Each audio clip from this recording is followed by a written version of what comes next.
There are three things I want to discuss with you today. An important demographic change you're going to need to understand if you want to own the sort of property that's going to be in continual strong demand in the future. I'm going to have a bit of a chat with Pete Wargent about the concept of a property market meltdown because of mortgage stress. You're probably reading a bit about this at the moment. So will mortgage stress cause our property markets to crash? You'll find out after I've had a chat with Pete. And in my mindset moment, I'm going to explain to you why you need a guide to take you to the top of the mountain. So lots of good things ahead. Welcome to this week's episode of the Michael Yardney podcast. Welcome to the Michael Yardney podcast, where each week you will learn a number of new ideas regarding success, property investment and money in around 30 minutes. Our show is brought to you by Metropole, who specialise in helping you grow, protect and pass on your wealth through strategic property advice. Now here's your host, Michael Yardney, Australia's most trusted property commentator, who has once again been voted our leading expert in wealth creation. That's the fifth time he's won a similar award in the last 7 years.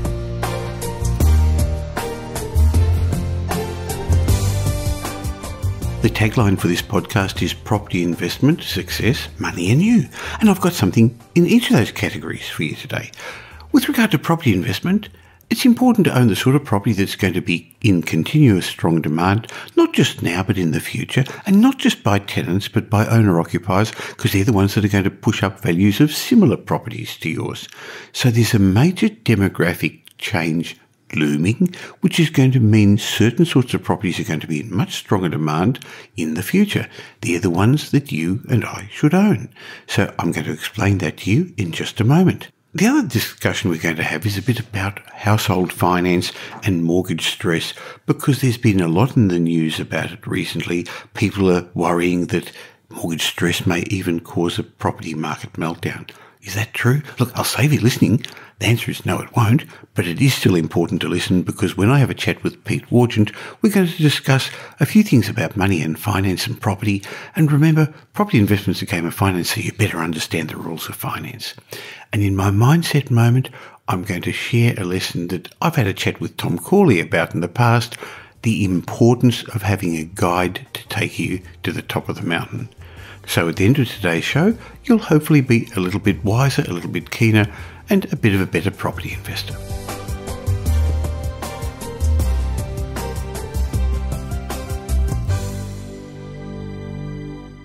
If you've been listening to my podcast or following my blogs, you'd know the importance I put on demographics. In my mind, demographics are going to drive our property markets more than the short-term ups and downs of interest rates or government interference or consumer confidence. So demographics, how we live, how many of us there are, how we want to live. And over the last couple of decades, while I've been investing, it was really the baby boomers who drove the property markets. Baby boomers are now between 50 and 64, and they drove our markets because there were so many more of us than there were the generation before. So we needed more kindergartens built because there were so many more of us than our parents. We needed more schools built, high schools, universities. I guess in due course we're going to need more nursing homes being built as well. So while the baby boomers drove the markets in the past, now it seems that it's the Gen Ys who are going to shape our property markets moving forward. And this was the conclusion of a report by BIS Oxford when they wrote their Emerging Trends in Residential Markets Demands report. What they found out, and it's pretty obvious, is over the last 15 years, there's been a rapid population growth in the 20 to 34-year-old age group. A portion of that was our natural population growth as our kids got older, but a large part of it also was the strong overseas migration, which helped support the boom in apartment constructions we've seen around Australia, because there was a steady stream of new tenants to the market.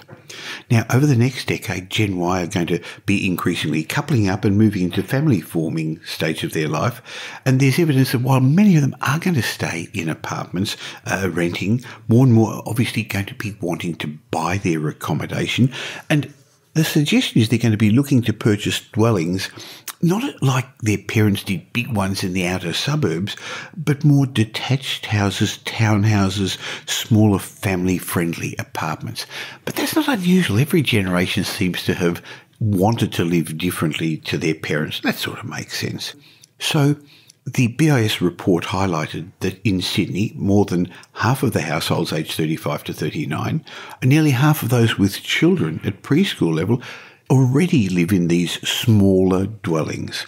Households have typically favoured townhouses over apartments, although in Sydney and to a lesser extent Melbourne, there's been an acceleration in the take-up of apartments by both groups since the 2011 census. In other words, they've just accepted they're going to have to live in apartments even in their early family formation stages.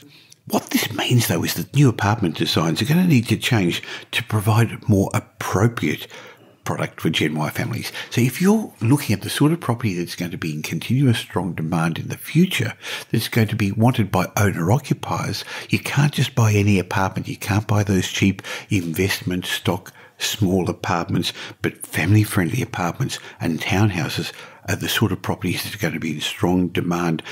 And even if you're never going to sell them, people are going to want them and push up prices of similar properties. Now, this trend is also going to be the same in Brisbane, Adelaide and Perth, but maybe not as much as in Melbourne or Sydney.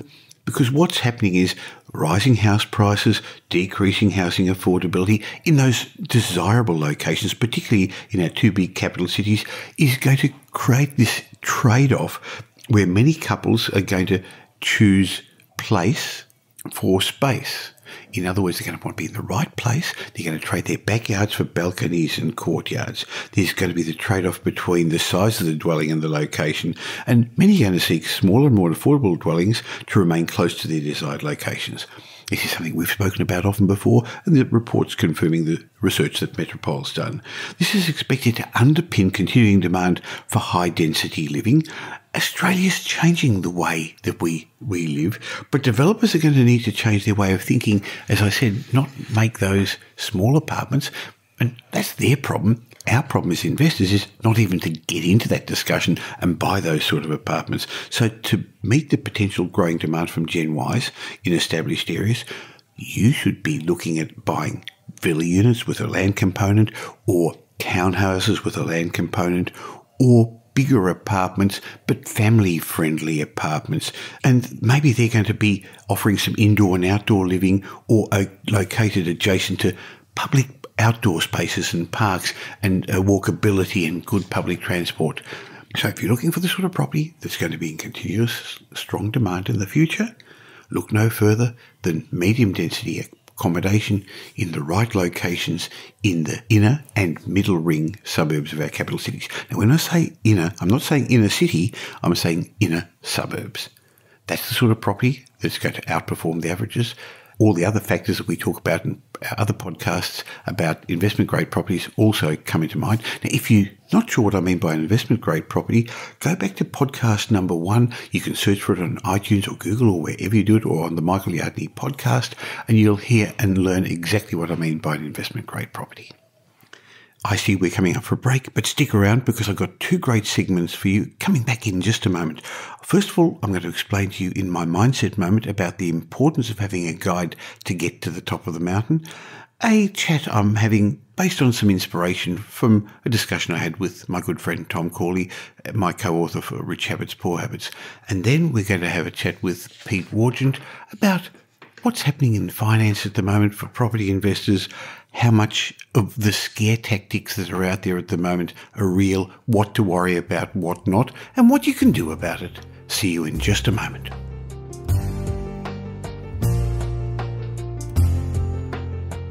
If you're unsure what to do next in our changing property markets, why not turn to the proven and trusted team at Metropole Property Strategists to take advantage of their expertise of profitably investing through the last 5 property cycles.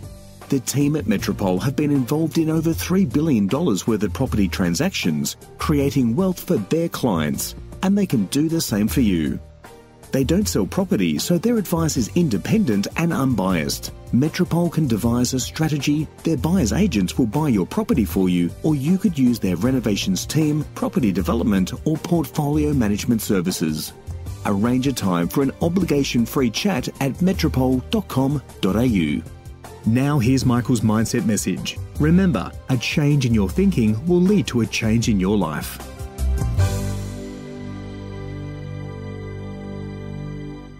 Whether it's climbing Mount Everest or any other challenging mountain, it's not safe to scale it alone.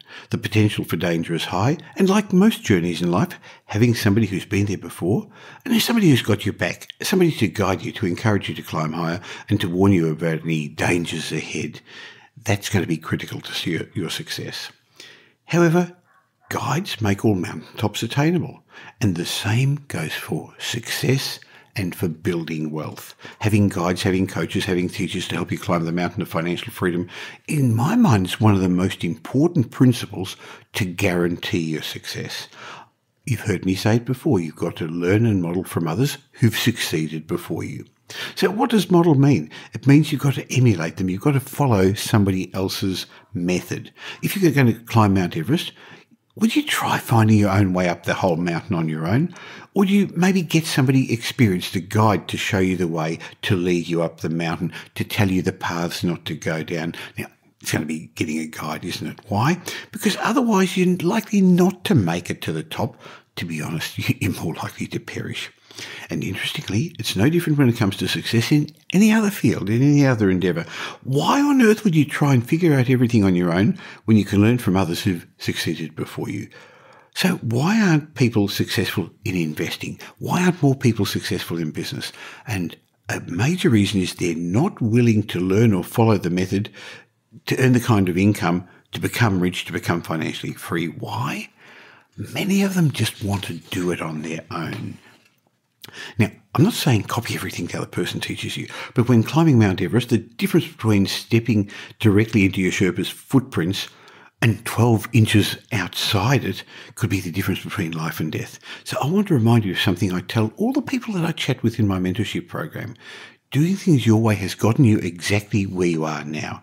Now, I'm not saying that's bad, but maybe it's not that fantastic either. If you're wanting to be somewhere different, if you're wanting to get different results, you're going to need a new and different way of doing things. Because your way isn't going to get you there. Otherwise, you'd already be there. You're going to have to be willing to follow your teacher's guidance, and initially to the letter, not take bits and pieces of it and change it. You've got to do it exactly the same way people tell you. I get this all the time where people say to me, I've read your books, Michael, I've been to your seminar and I've followed your method and it doesn't work. And when I unpack what they've done, now they've taken little bits and pieces of it and they've added their own other bits and then it doesn't work and then they blame me. Unfortunately, my system is too simple for many intelligent people, my system of investing, and they think they've got to add other things to it. Now, you've got to be willing to follow your teacher's guidance to the letter and do it the same way that they tell you to do things. Now, for a certain amount of time anyway, then you can end up doing it your own way. How long do you have to try for it to do it their way? Well, it's simple. Until you're successful, until you're rich, until you've achieved what you want. Once you're there, once you're rich, you can add your own spin to it. But until then, you need to do it in the way that the person who's already been successful ahead of you has done it. Don't try and be a smarty pants and say, oh, look, I know better. It's my life. I'm going to do what works better for me. I say it again. The way you've done things up to now has got you exactly where you are. Are you happy with that? Now, I want to share with you one more principle that's important and has changed the way I do things. That rich and financially free and wealthy people admire other rich and financially free and wealthy people. That's something that the average person, the poor people, don't do. There's an ancient Hawaiian philosophy that says, bless that which you want. So if you see a beautiful car, bless the car and the owner of the car, they say. If you see a beautiful house, bless the house and the person who owns the house. If you see somebody with wonderful, successful business or a big property portfolio, bless that business, bless that person. Why? Because anything you negate, you can never have. Now, it doesn't mean you can't be critical of the person or some of the other things, but don't be jealous. Successful people, rich people are not jealous. They're proud of other successful people. Well, you're going to find the average person is a bit jealous. They think that the other rich people have had to rape, pillage, steal to become wealthy. You've heard those sayings of filthy, rich, dirty money. In my mind, the more that you can admire other people's achievements, the more you're going to be spiritually open to learning how they did it. So when you find a teacher, when you find a coach, when you find a mentor, a person in the field that's doing really well that you relate to, learn and model from them. Admire them. Follow their lead and don't veer from it until you've made it to the top of the mountain.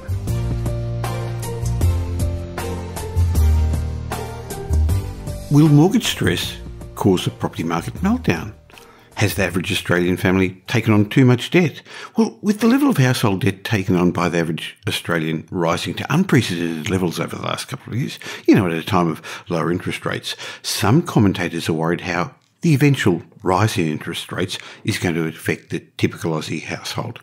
In particular, they're worried about the level of debt property investors have taken on, particularly as many of them have got interest-only loans and they're going to eventually convert to principal interest loans. So over the internet, on the Facebook and all over, you're seeing some bold predictions of a significant debt crisis.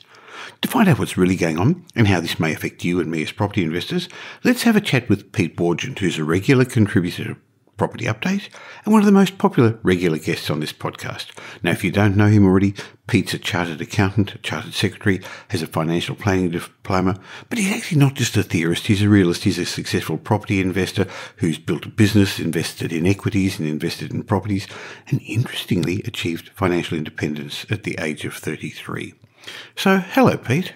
Hi, Michael. Now, there's been lots talked about recently about Australians taking on too much debt, the fact that a lot of investors are going to be having to swap from interest-only loans to principal and interest where they may have to pay more, that maybe over time interest rates are going to go up. And we know that real estate investing is a game of finance with some houses thrown in the middle. So what are your thoughts? Are we in for a bit of a crisis with regard to our mortgages?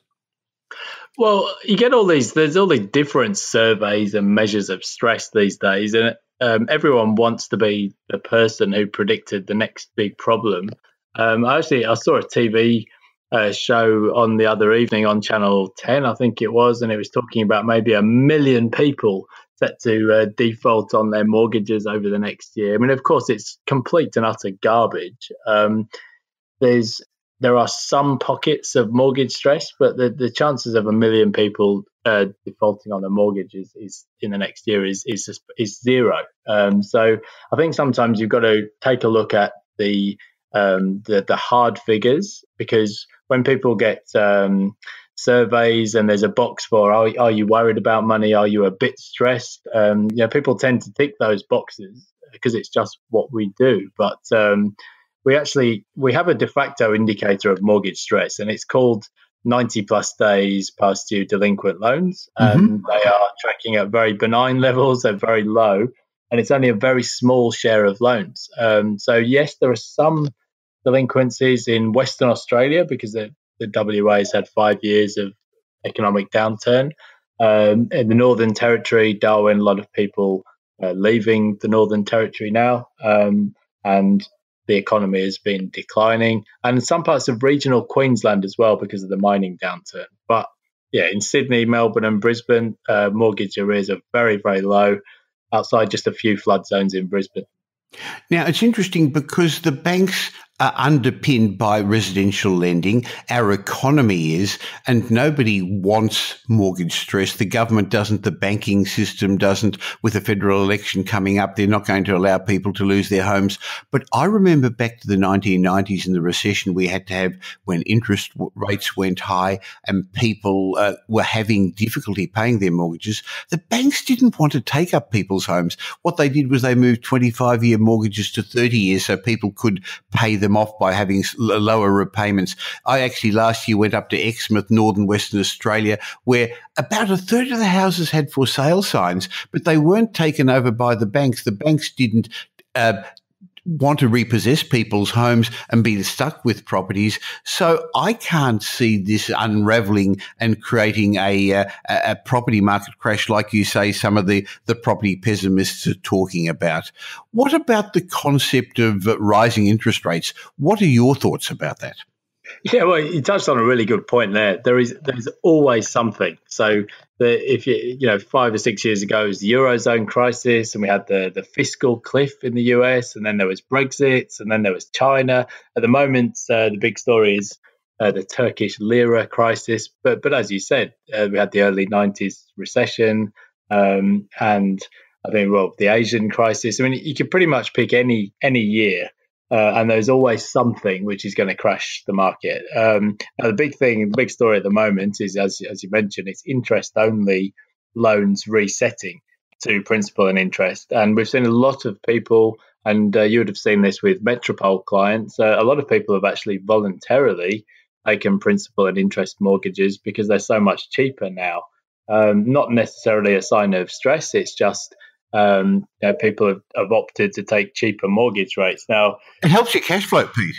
Well, the thing with interest-only mortgages is that they have a 5-year period typically in Australia, at which point they either reset to principal and interest, and at which point the cash flow, cash outflow could increase by 30 to 50%, or people roll over the interest-only loans, which is what most investors have quite smartly done, because why would you pay down an investment loan? It doesn't make any sense from a tax point of view in Australia. But actually, a lot of people now are saying, well, if you can get a 1% lower mortgage rate on principal and interest, a lot of people are just taking that and starting to pay down the debt using the cheaper mortgage rate. So, but if you look at the actual statistics, well, the mortgage arrears for investor loans is very low. In fact, much lower than it is for homeowners. So, there's not really much sign of stress yet. But the peak of interest-only lending was in 2015. So, therefore, consequently, 2020 will be the peak of the reset. But actually, a lot of people are switching early anyway. And at the moment, very little sign of stress with that. Well, interestingly, a lot of homeowners, and remember, the majority of people who've got a mortgage are homeowners. We keep thinking as investors, but the majority of them are ahead in their repayments because as interest rates came down over the last couple of years, many kept up their payments, and so therefore they're ahead and they've got some built-up equity that way. I think the other point to remember is that most investors who've taken on a large amount of debt are those who've got the capacity and the ability to repay that debt. We keep hearing how APRA have changed the rules, but that happened a couple of years ago now, and for the last couple of years, anyone who's taken a loan has had to do it under the new, more responsible lending criteria, where they have been stress tested to see that even if interest rates go up a bit, they're going to be able to cope with interest rates that go up 2%. And I can't see interest rates going up even in the next year or two at all. No, well, to throw in some technical jargon for you. I mean, if you look at the implied yield curve for cash rate futures, no interest rate hikes are priced in, certainly for this year. But also not for the whole of next year and quite likely in 2020 as well. Now, there's a lot of noise about bank funding costs going up because interest rates in the US and elsewhere have now bottomed and are rising.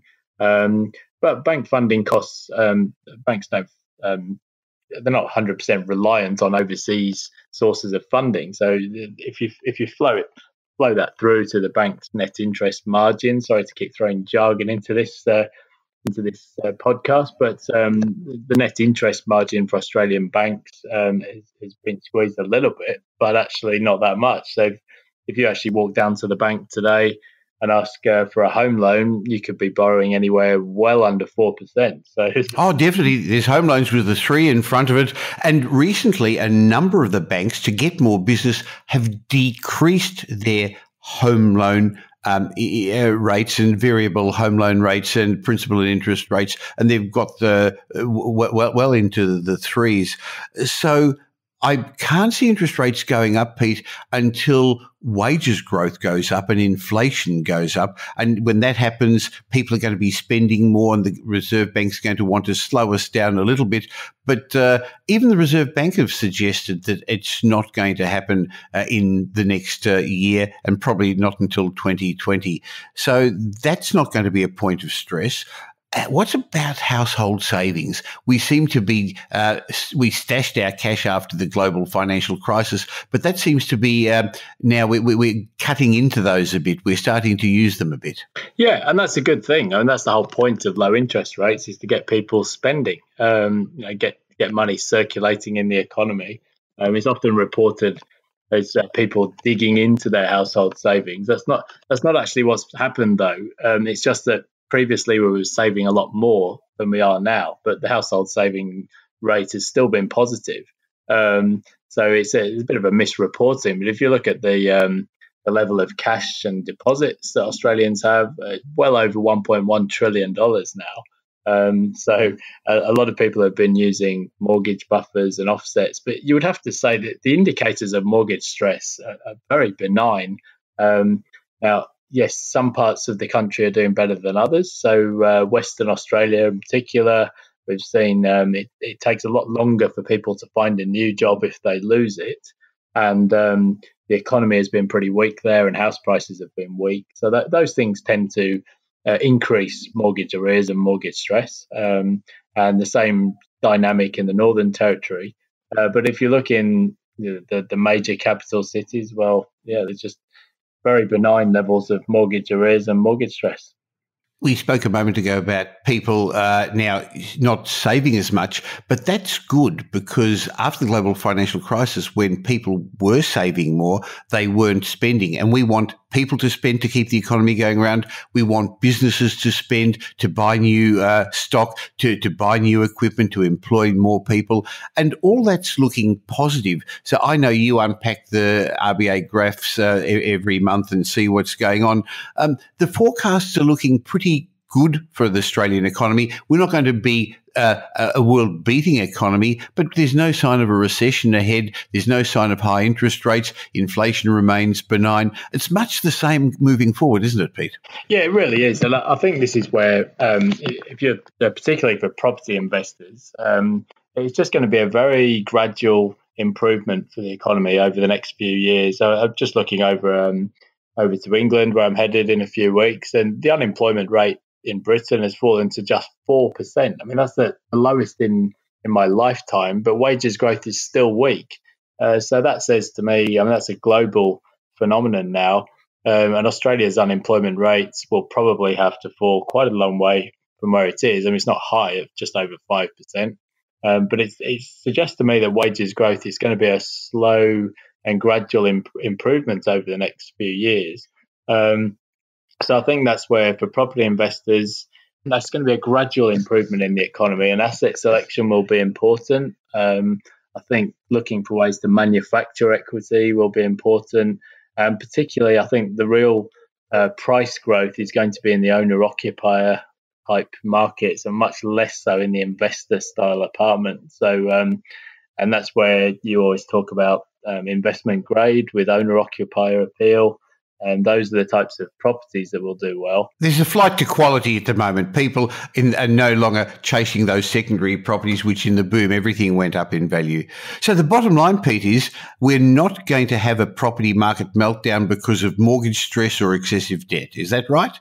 No, we're not. I think this is it's something worth going through with, though, because one of the things that on social media, people always say, "Oh, but in Ireland this happened, and in Spain that happened, and in Greece," and people always they pick out specific instances through history where property markets have had a major problem, like a real meltdown. I spent some time last time I was in London with Jonathan Tepper, extremely intelligent, Harvard and Oxford double graduate, to talk about some of these instances, because he had first-hand experience of the Spanish recession and housing crisis there.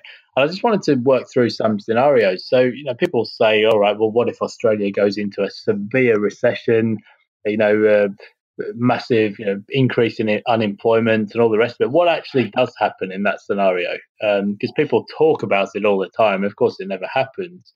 And one of the interesting things that came out from that discussion with Jonathan is he said, well, Australia is relatively much better placed for a quick rebound for a number of reasons. We've got a free floating currency, which Ireland and Spain and Greece haven't had. So the dollar can fall to cushion a shock. So the rebound would be relatively quick. We also have control of our own interest rates, which is another major plus. It's the Reserve Bank can actually cut the cash rate to zero if it needs to. And of course, government stimulus would be a third factor, which would drive housing markets back. So yes, in an extremely harsh recession, which nobody's predicting anyway, but in that scenario, the capital cities would rebound very quickly. I think some of the secondary markets, it might be a different story. And I have some personal experience of this. An investor in London. Everyone talks about the bursting of the UK property bubble through the financial crisis, but actually in prime central London, we saw prices down maybe, I guess, 5 to 10% at the worst, and then prices doubled again. So, yeah, it doesn't worry me too much, but a lot of people spend a lot of time worrying. Well, one of the things that encourages me is we are so much better positioned than all those other countries. You're 100% right, Pete, for part of the reasons that you've said, but also because of our demographics. We've got a growing population, and even if the government does tweak around the edges a bit, we still have got a significantly growing population. Because of the large amount of immigration, we've got a young population. We've actually got a much younger population than most other developed countries, and it's a population at the age group that there's household formation, family formation, and they're at the growth stage of their careers and lives, which is all positive for our economy, for paying tax, and for our property markets. So we are very well positioned, and we're geographically well positioned that our financial sector, our health sector, our resources sector, our education sector is all going to be required by those countries in Southeast Asia around us. We are definitely the lucky country, aren't we, Pete? Yeah, for sure. And, people have been talking about recession for as long as I've been commentating on markets. Growth is expected to be tracking at above 3% for some time to come. No real sign of a recession on the horizon. But as you know from years of experience, there's always something. Interest-only loans is the big thing at the moment. Before that, it was the oversupply of apartments, and before that, something else. The next big thing will be Labour winning the election and negative gearing, and then there'll be something else. So that side of commentary never goes away. There's always a crisis, Pete, and I look forward to chatting with you about more of those again. Thanks for being on the show. Pleasure, Michael. Cheers. Thanks for listening to this week's show. If you've enjoyed it, I'd really appreciate if you left a review on iTunes, Stitcher, or wherever you listen to this podcast. And if you do, I'll read it out on the show, and I'll give you any one of my books. Now, James Oppenheim left a 5-star review saying, "Excellent listening." He said, "I really enjoy Michael's message on mindset. It's helped me realise the greatest barrier to success is actually myself and the beliefs I've grown up with. Combined with the foundational information on property, this podcast is on to a winner." Well, thank you very much, James. In fact, I think we are a winner because we continuously rate the top business podcasts in Australia, and it's because of people like you who are listening to me each week. And I'd love to grow the audience. It's growing every week naturally anyway, but why don't you just pass the message on to somebody you know, tell them about it, flick them an email, point them to it through Twitter or Facebook. That would do me a great favour, as would leaving a review. But the intention is to educate as many people as possible. I believe that when you reach the top, it's my obligation to help others up. That's your job as well. Pass it forward and help others by telling them about the podcast. I look forward to spending some time with you again next week. Thanks for listening to this week's episode of the Michael Yardney podcast, which was brought to you by Metropole, who help their clients grow, protect and pass on their wealth through strategic property advice. If you got value from today's show, we'd really appreciate it if you would leave a review, and we'll read it out on a future show, and Michael will gift you one of his books as a way of saying thank you. Just go to michaelyardneypodcast.com/review and let us know what you think. If you don't already subscribe, head over to iTunes or your favourite Android app. You'll find us there as Michael Yardney Podcast. If you'd like to gain instant access to the show notes, head across to michaelyardneypodcast.com. Watch out for our show next week. You'll learn some new ideas about property investment, success, and money in around 30 minutes.